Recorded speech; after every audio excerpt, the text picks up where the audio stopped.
There's a tremendous amount that healthcare can learn from the history of digitization in other industries. In my research of the book, I came across this concept of the productivity paradox, a term coined in 1993 by MIT's Eric Brynjolfsson. The story of the productivity paradox is that the industries went from analog to digital. They expected that in a few weeks or months or a year or so, they would see massive gains in quality and efficiency.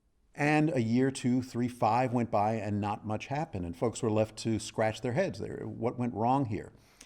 Finally, after about 8 or 10 years, all of those industries started seeing the gains that they had expected at the very beginning, but it took quite a while.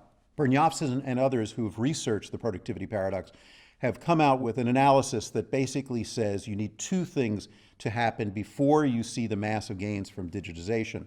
The first is the technology has to get better, as it invariably does. The second turns out to be far more important and far more interesting, and that is you have to reimagine the work for a digital age. In most industries, what they've seen is they digitize, but what they do in the beginning is simply digitize their clunky paper processes. And finally, after 5 or 7 years, people begin to look at that and say, why are we doing it this way? And the answer is, oh, because we've always done it this way and we just digitize it. And particularly young people come in and say, well, that's crazy. Let's think of a brand new way of doing this thing that takes advantage of the technology but isn't slavishly committed to the old processes.